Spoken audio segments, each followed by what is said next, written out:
नमस्कार, स्वागत है आपका आवाज समाचार में। मैं हूं आपके साथ दीपाली नंदा। बुलेटिन की शुरुआत करेंगे इस वक्त की बड़ी हेडलाइंस के साथ। बाजार में लगातार पांचवें दिन तगड़ी बिकवाली। निफ्टी करीब 364 पॉइंट गिरकर 23,600 के नीचे बंद। टीसीएस, इंफोसिस, एलएनटी और रिलायंस ने बनाया सबसे ज्यादा दबाव। मिड और स्मॉल कैप में सबसे ज्यादा मार, 4% से ज्यादा उछला India VIX. Health life insurance हो सकता है सस्ता, जीएसटी में कटौती संभव। फूड एग्रीगेटर्स को मिल सकती है राहत। कल है जैसलमेर में अहम बैठक। मंदिर मस्जिद विवाद पर मोहन भागवत की नसीहत। कहा, हर दिन उठाए जा रहे मस्जिद सर्वे के मामलों की कैसे दी जा रही है इजाजत। बोले, कुछ लोगों को लगता है संभल, अजमेर जैसे मुद्दे उठाकर बन जाएंगे हिंदुओं के नेता। दिल्ली नोएडा डीएनडी फ्लाईओवर पर नहीं लगेगा टोल। सुप्रीम कोर्ट ने टोल पर रोक वाला इलाहाबाद हाई कोर्ट के 2016 के फैसले को रखा बरकरार। कंपनी की याचिका की खारिज। अब क्रेडिट कार्ड का इस्तेमाल जरा बच के। पेमेंट में देरी पर 36 से 50% तक ब्याज वसूली की मिली छूट। कंज्यूमर कमीशन की कैपिंग को सुप्रीम कोर्ट ने हटाया। जल्दी आपको अनचाही कॉल्स या साइबर फ्रॉड या फिर मोबाइल खोने पर शिकायत की टेंशन होगी कम। दूरसंचार विभाग लाने वाला है सुपर एप्लीकेशन। शिकायत और इस पर कार्रवाई को ऐप से कर पाएंगे ट्रैक। जयपुर में एलपीजी टैंकर में ब्लास्ट, 7 लोगों की मौत, 40 से ज्यादा घायल। चौराहे पर यू टर्न लेते वक्त ट्रक और एलपीजी टैंकर के बीच हुई टक्कर।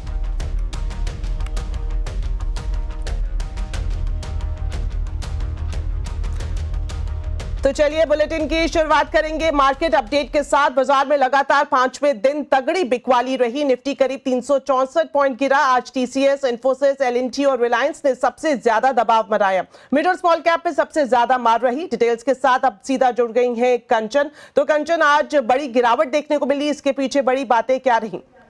बड़ी गिरावट तो डेफिनेटली बाजार के अंदर हमें देखने को मिली है। काफी सारे ग्लोबल ट्रिगर्स भी रहे हैं और साथ ही साथ जिस तरीके का हमारा माइक्रो डेटा है वो भी कहीं ना कहीं कंसर्न जता रहा है, जिसके चलते बाजार में एक रिफ्लेक्शन तो डेफिनेटली देखने को मिला है। मिड कैप में जहां हमें इतने दिन से रैली देखने को मिल रही थी, वहां पे भी आज हमें एक रुकावट आती हुई दिखाई दी। इनफैक्ट कल के सत्र में भी हमें एक रुकावट का सिलसिला जो है वो बाजार के अंदर देखने को मिला था, जिसके चलते जो निफ्टी है, सेंसेक्स की बात करो, मिड कैप की बात करो या स्मॉल कैप की बात करो, सारे ही जो इंडाइसेस है आज लाल निशान पे जाके बंद हुए हैं। मॉर्निंग के टाइम पे तो ये उम्मीदें जताई जा रही थी कि आईटी में हमें एक एक्शन देखने को मिलेगा, लेकिन बाजार बंद होते होते वो भी हमें ठप होता हुआ दिखाई दिया है।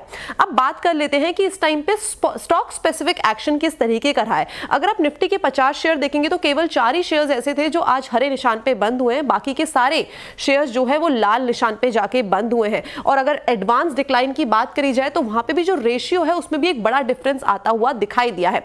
अब बात कर लेते हैं कि इस टाइम पे स्टॉक स्पेसिफिक एक्शन किस तरीके का देखने को मिला है। निफ्टी गेनर की बात करी जाए तो यहां पे doctor Reddy lab, JSW energy, ICICI bank, JSW energy का शायद से हो सकता है कि थोड़ा सा ग्राफिक में यहां पे थोड़ा सा वो है, लेकिन लूजिंग पॉकेट में tech Mahindra, Axis bank, IndusInd bank और महिंद्रा में हमें एक बड़ी गिरावट देखने को मिली है। अब बात कर लेते हैं कि मिड कैप में बढ़ने वाले शेयर्स कौन से रहे हैं। बैंक ऑफ महाराष्ट्र में हमें 3% की तेजी देखने को मिली है। भारत डायनामिक्स करीबन 1% की बढ़त के साथ बंद हुआ है। अपोलो में भी 0.5% और पेट्रोनेट एलएनजी में भी 0.5% की तेजी आज के सत्र में देखी गई है। लूजिंग पॉकेट की बात करी जाए तो टोरेंट पार जो है वो 10% की कमजोरी के साथ बंद हुआ है। मैसगॉन में करीबन 6.5%, सुंदरम फाइनेंस 6% और फैक्ट में भी करीबन 6% की गिरावट देखने को मिली है। लेकिन जो ओवरऑल हफ्ता रहा है वो काफी ज्यादा पेनफुल रहा है।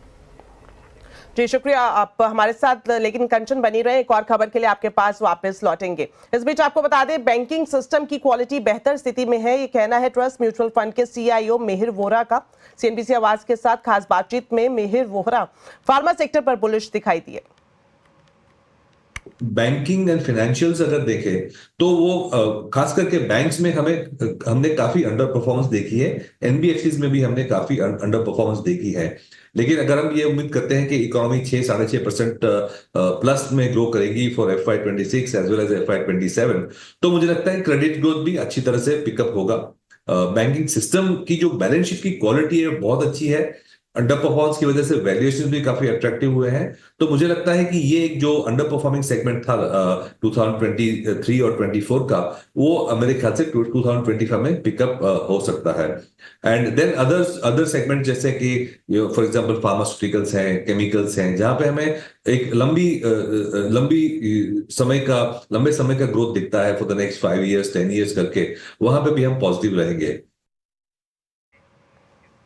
चलिए अब बात करते हैं अगले साल के आउटलुक पर। HDFC सिक्योरिटी FY26 में लार्ज कैप शेयर्स को लेकर बुलिश है, लेकिन mid cap small cap shares को लेकर सतर्क भी है।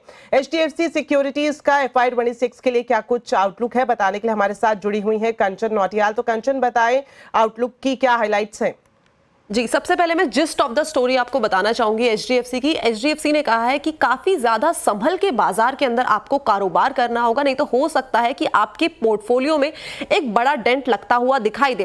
डायरेक्टली आते हैं कि निफ्टी के लेवल्स हमें क्या देखने को मिल सकते हैं फिस्कल ईयर 26 में, वो देखने को मिल सकते हैं 26,482 के। अब जो ये लेवल्स आएंगे उसके नीचे का जो बेस है वो क्या है? बेस सबसे पहला अगर माने तो वो है जीडीपी ग्रोथ, जो कि 6.7% पे देखने को हमें मिल सकती है। एट द सेम टाइम जो रूरल और अर्बन डिमांड है, हो सकता है कि वहां पे एक अच्छा मोमेंटम हमें देखने को मिले, जिससे इस ग्रोथ को अच्छा खासा सपोर्ट भी मिल सकता है। इन्फ्लेशन जो कि काफी बड़ा मुद्दा है, उसकी भी करीबन 4 to 4.2% पे रहने की उम्मीदें जताई जा रही है। और एट द सेम टाइम सबसे बड़ा फोकस है केपेक्स के अंदर। अगर सरकार का केपेक्स एलोकेशन बढ़ता है तो उससे बाजार को एक अच्छा खासा सपोर्ट मिलेगा। नॉट टू फॉरगेट कि बजट आने वाला है और बजट से भी काफी ज्यादा केपेक्स एलोकेशन को लेके उम्मीदें जताई जा रही है। अब इनका कहना है कि इस टाइम पे अगर आपको अपना इन्वेस्टमेंट का डाइवर्सिफिकेशन करना है तो उसका 2 रूल है। सबसे पहला रूल तो यह है कि जो 60% एलोकेशन है वो आप करेंगे लार्ज कैप स्टॉक्स में, और जो 40% का एलोकेशन है वो मिड कैप में और स्मॉल कैप में आपको करना होगा। बिकॉज जो इस टाइम पे मिड कैप के और स्मॉल कैप का अगर आप वैल्यूएशन देखेंगे तो काफी ज्यादा उसमें वैल्यूएशन काफी ज्यादा बढ़ गए हैं। अर्निंग्स में और प्राइस में काफी बड़ा हमें डाइवर्जेंस देखने को मिल रहा है। सेक्टर स्पेसिफिक कहां पे बुलिश है HDFC, उसके ऊपर बात कर लेते हैं। बड़े बैंक जो है, छोटे बैंक नहीं, बड़े बैंक जो है, आईटी जो शेयर्स बड़े हैं उन पे आपको खासा फोकस रखना है। कंज्यूमर ड्यूरेबल्स में अच्छा खासा फोकस रखना है, लेकिन कंज्यूमर ड्यूरेबल्स जो कि लार्ज कैप है उन पे ध्यान रखना है। कैपिटल गुड्स, रियलिटी और बिल्डिंग मटेरियल पे HDFC बुलिश है। एट द सेम टाइम उनका बेयरिश मोड कहां पे है, वो है ऑटो, क्योंकि ऑटो में हम देख रहे हैं कि काफी लंबे टाइम से नंबर्स में एक पेन देखने को मिल रहा है। साथ ही साथ NBFC, छोटे consumer durables, oil and gas और साथ ही साथ मिड कैप IT में थोड़ा सा हमें पेन देखने को मिल सकता है। स्टॉक स्पेसिफिक अप्रोच उनकी कहां पे है, कौन से स्टॉक्स रडार पे हैं? हिंदुस्तान यूनिलीवर, रिलायंस इंडस्ट्रीज, बजाज फाइनेंस, सन फार्मास्यूटिकल, मारुति सुजुकी, इसके साथ ही साथ SBI, शोभा, इंडिया मार्ट और साथ में क्रॉम्पटन कंज्यूमर में उनका जो स्टांस है वो बुलिश है। लेकिन वापस से मैं बोलूंगी कि आने वाला साल आपको काफी ज्यादा सावधानी से चलना होगा। जी शुक्रिया कंचन, इन दोनों खबरों पर हमारे साथ जुड़ने के लिए और विस्तार से जानकारी देने के लिए। चलिए बताते हैं आज का आवाज अड्डा। मौजूदा बाजार को निवेशक कैसे समझे, बाजार में सेंटीमेंट खराब है या फंडामेंटल? आज आवाज अड्डा में इसी पर होगी बड़ी चर्चा शाम 7:57 पर।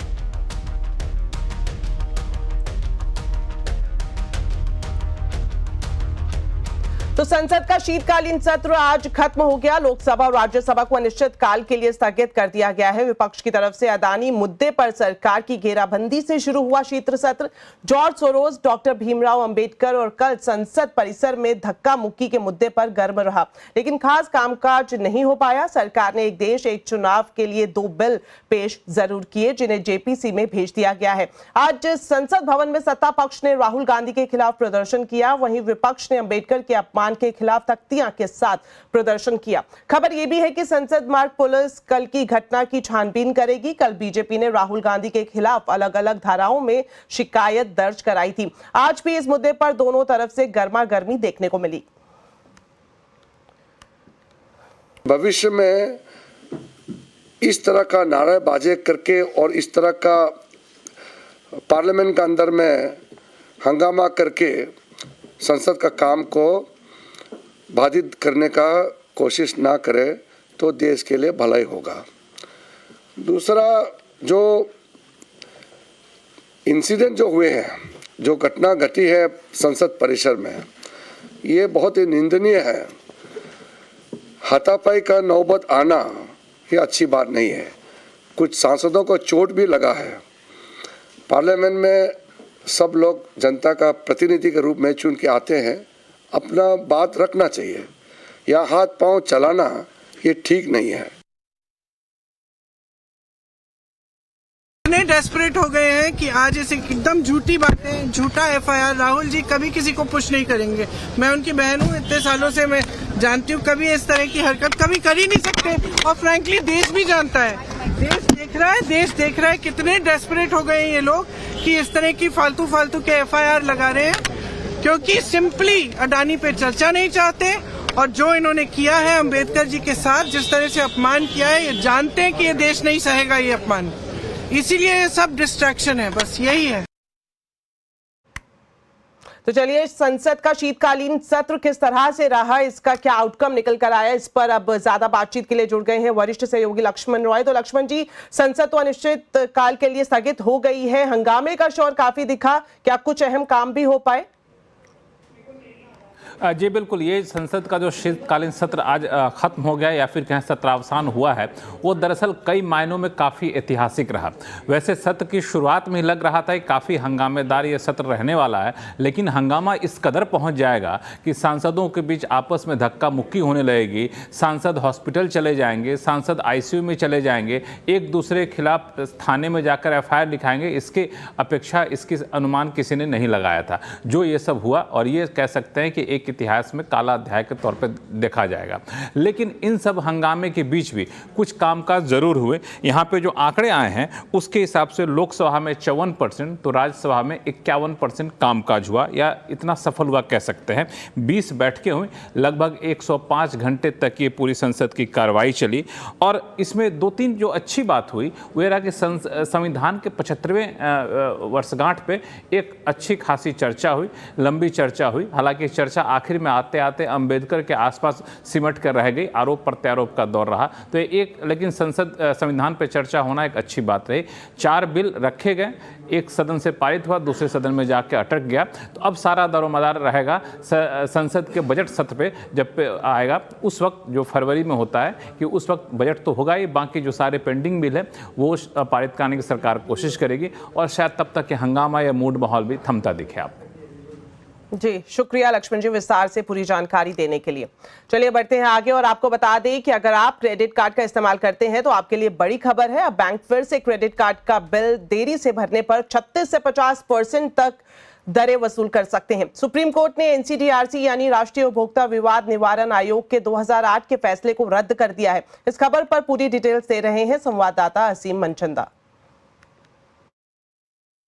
अभी आप क्रेडिट कार्ड का बिल नहीं भरते हैं तो बैंक आपसे एक मोटा ब्याज वसूलता है। 2008 में यह मामला national consumer dispute resolution commission के पास पहुंचा था। उसने पाया कि बैंक 36% से लेकर के 50% तक का ब्याज वसूल रहे हैं। बाकी देशों के साथ इसका कंपैरिजन किया गया तो जो कमीशन है उसने पाया कि एक अनफेयर ट्रेड प्रैक्टिसेस और आरबीआई की गाइडलाइन नहीं होने की वजह से बैंक बहुत ज्यादा ही ब्याज वसूल रहे हैं। दूसरे देशों में करीब अधिकतम 30% तक ब्याज वसूला जाता है, लेकिन हमारे यहाँ पर 50% तक का ब्याज वसूला जा रहा था। तो कमीशन ने इसके ऊपर एक रोक लगा दी थी। कमीशन ने 30% तक की कैप लगा दी थी कि इससे ज्यादा बैंक ब्याज वसूल नहीं पाएंगे। तो ये मामला सुप्रीम कोर्ट पहुंचा। कंपनियों ने इसको सुप्रीम कोर्ट के अंदर चुनौती दी थी। आज सुप्रीम कोर्ट ने अपना फैसला सुनाया। सुप्रीम कोर्ट ने कहा कि सुप्रीम कोर्ट ने जो एनसीडीआरसी का आदेश था उसको खारिज कर दिया, यानी बैंक अब पहले की तरह 36% से लेकर के 50% तक का ब्याज वसूल सकते हैं।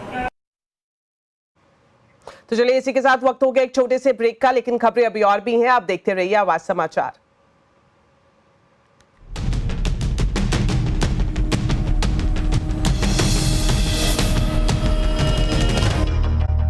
अब बात करते हैं जीएसटी काउंसिल की बैठक की, जो कि कल जैसलमेर में होने जा रही है। और उम्मीद की जा रही है इस बैठक में कई बड़े सेक्टर्स के लिए जीएसटी के मोर्चे पर राहत की खबर आ सकती है। संवाददाता आलोक प्रियदर्शी हमारे साथ जुड़ गए हैं, उनसे पूरी डिटेल्स लेंगे। तो आलोक, बताएं कल की बैठक में क्या कुछ अहम जानकारी निकलकर सामने आ सकती है, किस सेक्टर में कितनी राहत मिलने की उम्मीद है?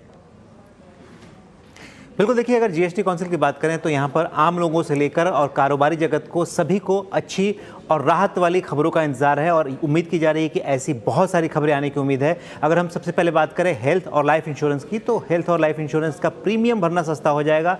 जीएसटी घटाकर 18% से 5% और सीनियर सिटीजन के लिए बिल्कुल माफ़ किया जा सकता है। अगर आप महंगे होटलों के रेस्टोरेंट में खाना खाने के शौकीन हैं, साथ ही साथ फूड डिलीवरी ऐप से खाना मंगाते हैं, तो यहाँ पर खाना मंगाना सस्ता हो सकता है, क्योंकि यहाँ पर जो अभी 18% जीएसटी लगता है उसको घटाकर 5% किया जा सकता है। इसके अलावा अगर आप घूमने फिरने के ज़्यादा शौकीन हैं तो फ्लाइट्स की टिकट महंगी सस्ती हो सकती हैं, क्योंकि जो जेट फ्यूल होता है उसको जीएसटी के दायरे में लाने पर इस जीएसटी काउंसिल की बैठक में सीरियस चर्चा होने वाली है और उम्मीद की जा रही है कि जल्द ही इसको जीएसटी के दायरे में लाया जाएगा। तो इस पर जो टैक्स लगता है सस्ता होगा, लिहाजा जो एयर फेयर है उस पर भी असर पड़ सकता है, उसमें भी कमी आ सकती है।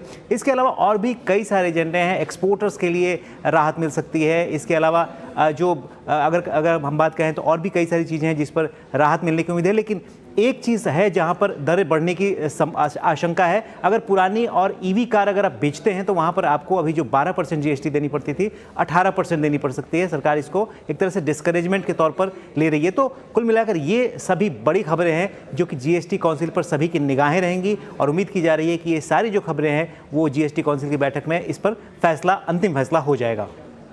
चलिए, बहुत बहुत शुक्रिया आलोक इस पूरी जानकारी के लिए। तो इसी के साथ बुलेटिन में इतना ही। आप खबरों पर अपडेट रहें, सीएनबीसी आवाज से जुड़े रहें हमारे सोशल मीडिया हैंडल्स के जरिए। नमस्कार।